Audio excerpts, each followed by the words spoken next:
Hello all of you beautiful people, Jules here for WhatCulture.com, and welcome to the Endgame, the closure of the first major arc of the Marvel Cinematic Universe. And what a film, right? I mean, what a series in general, over 20 films and over 10 years to get here.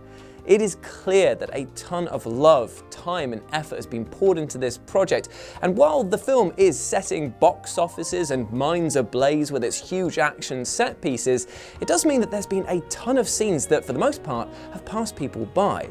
Yet, if we go and actually have a look at them, we'll get to see that not only do they tease the little brain cells that we've been housing in our skulls for the last 30 or however old you are, many years, but also pluck very hard on those heartstrings. So let's explore them together for one last hurrah. I'm Jules, this is WhatCulture.com, and these are the Avengers Endgame scenes that mean more than you might realise. Number 13, The Cave. Now, the fact that Tony Stark's arc in the film begins with him stranded in space with low resources, little to no chance of survival while wearing a tank top through which we can see his arc reactor, it's a direct callback to the beginning of his first ever arc in the MCU, when he was in the cave in the very first Iron Man. Now there, Tony was being held hostage by terrorists in a cave and had to escape using only his brains and cunnings. In doing so, he actually builds the first ever Iron Man suit and escapes successfully, and he does this with the help of his one close cave friend, Ho Yun-sen. Now, in Endgame, things are a little bit more complicated. Nebula more than fills the Ho Yun-sen role as Tony's only assistant, and even when they put their brains together though, they still remain unable to find a solution, merely just being able to prolong their lives rather than saving themselves. Now, it is a dark callback, but one that is brilliantly subverted when they're ultimately saved by Captain Marvel and Pepper Potts. Number 12, Cap's group talk. So, after the 5-year time jump, the film immerses audiences in the post-Rapture world that the characters now live in, and one of the best scenes in the entire first act features Steve Rogers leading a group therapy session. Now, part of what makes this such a fulfilling scene is just how well it mirrors Sam Wilson's role in Captain America: The Winter Soldier. Now, when Steve met Sam in that film, Sam was a veteran leading group therapy meetings for fellow veterans. Sam was very much out of the fight and found solace in bringing peace to others dealing with the same tragedy he himself was also dealing with. So, when we catch up with Steve in Endgame, he's in an exceedingly similar position. As Ultron infamously chided him about, Cap is now having to live without a war, in addition to living in the aftermath of this destruction. Now, without a fight, he's no longer a soldier, and so all he can do is now try to bring peace to others, even though he's clearly struggling with the war within himself just as much as they are. Number 11, Harleys Return. One of the deepest cuts Endgame breaks out is pretty much destined to go right over the heads of the vast majority of the audience. Now, during Tony's funeral, the entire cast of characters is gathered together, paying their respects to their fallen comrade. But as the camera pans through the crowd, there's a teenage boy just standing at the back who kind of looks unfamiliar and hasn't actually been seen at any point earlier on in this movie. Heck, actually, if we're being honest, he hasn't been seen in any movie of the MCU's since all the way back in 2013. That was when Iron Man 3 was released, and this boy is none other than a grown version of Harley Keener, played by Ty Simpkins, the boy that Tony teamed up with and became something of a reluctant father figure to. Now, despite the relatively short amount of time these two characters had together, it was obvious even back then that Tony had left a huge impact on the would-be kid inventor. So for Endgame to go to such great lengths to bring him back lends even more emotion to an already incredibly impactful scene. Number 10, gamma radiation. Now, in the Avengers, the entire reason that S.H.I.E.L.D. even considers including the monstrous and dangerous dual personalities of Bruce Banner and the Hulk on their super team is thanks to Banner's first-hand knowledge of gamma radiation, the substance that led to the birth of the Hulk. It was established that the Tesseract gave off gamma radiation as well, meaning that Bruce would have a better chance of helping them track it and understand it more than anyone else. Now, at the time, this was little more than just a plot point to just allow S.H.I.E.L.D. to, just have Bruce on their team. But Endgame turns that 7-year-old plot point into a setup for one of the film's biggest payoffs. So once all of the Avengers have grabbed all of the Infinity Stones, it is Hulk who steps in to don the gauntlet and snap his fingers, because it turns out that all of the stones give off gamma radiation, and therefore he's the only one capable of surviving such an event. And he says himself, "It was like I was made for this." It is a tremendously gratifying payoff indeed. Number 9, you're taking all the stupid with you.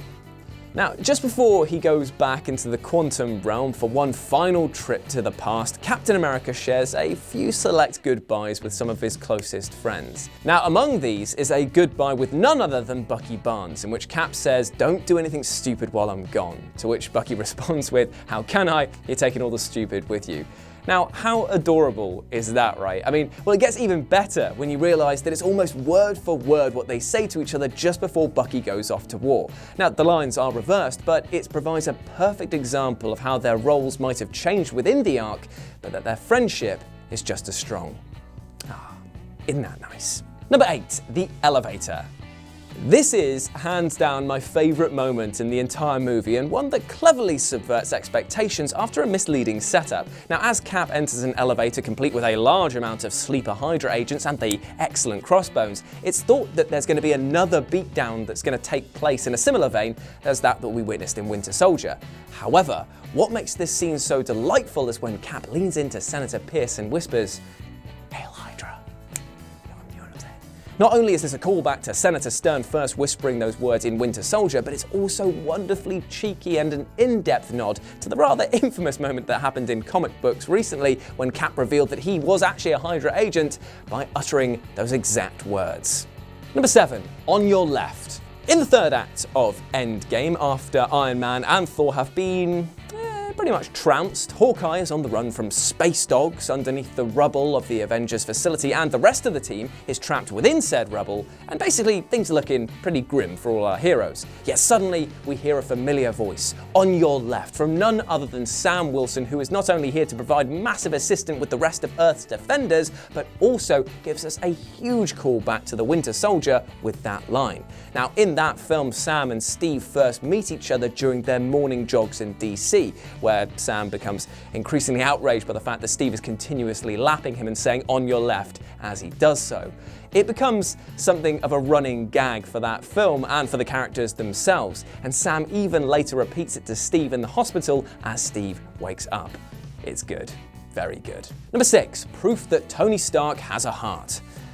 For pretty much the entire runtime of the original Iron Man, Tony is tinkering and refining with the arc reactor technology that's keeping the shrapnel lodged in his chest from piercing his heart and killing him. And in one memorable scene, he has Pepper assist him with replacing the original arc reactor with a brand new model, which leaves Pepper having the first one encased in glass with the phrase, "Proof that Tony Stark has a heart." So to see this original arc reactor, inscription and all, set out on a bouquet of flowers floating on a lake at Tony's funeral, it makes for an incredibly emotional scene. Not only does it feel as if the franchise has come full circle, directly connecting the first and final films in Tony's story, but it also foregrounds just how far his character has become. He went from being a lone wolf to one surrounded by friends, and true is the statement that indeed Tony Stark has a heart. Number 5, Cap is worthy.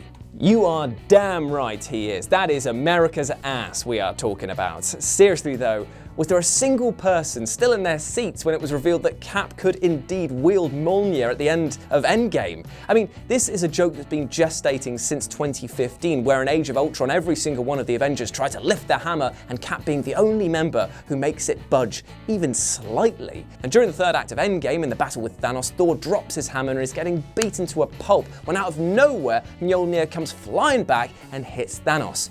Cut to Cap catching Mjolnir and delivering some of the most thrilling moments of the entire film's runtime, using the weapon to its full extent, lightning and all, and absolutely trouncing Thanos, albeit for a short time. It is just so fulfilling because it confirms what we already know, that Cap is worthy, which makes Thor's response of "I knew it!" all the better. Loved this moment. Number 4, Avengers Assemble. The words Avengers and Assemble go together like peanut butter and jelly, or your mother and my little meat devil. Yes, that's right, there is a one per list in it, and that was it, you're welcome. Even in the character's earliest comic incarnations, the catchphrase of Avengers Assemble was practically synonymous with the team itself.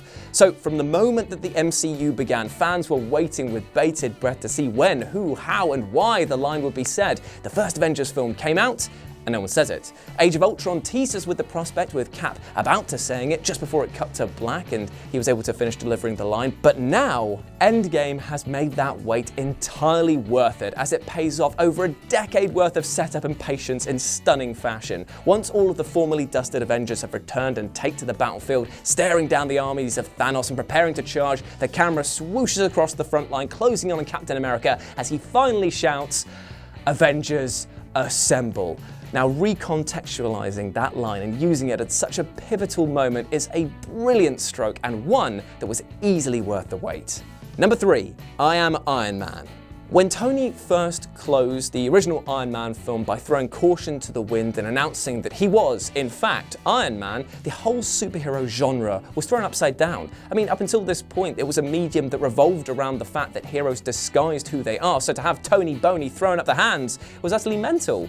It was a key moment that was core to Tony as a character. He was never one to shy away from pain and glory. In Endgame, though, he takes on the full burden of this fate and sacrifices himself with the world on his shoulders, using the gauntlet to destroy Thanos and his army, killing himself in the process.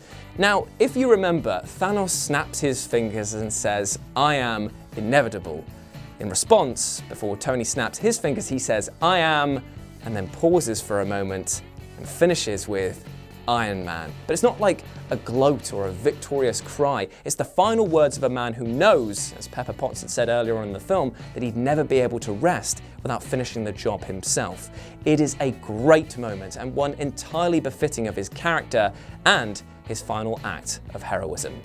Number 2, I'll get you all the cheeseburgers you want. In the weeks and months to come, there are pretty much guaranteed to be dozens of pieces flooding the internet in great detail about the parts of Endgame that made people cry the hardest and why it was. And sure, there's big moments like Tony or Black Widow's deaths that are sure to fill those lists, but one that is probably the most affecting for many is the dialogue between Happy Hogan and Morgan, Tony and Pepper's young daughter.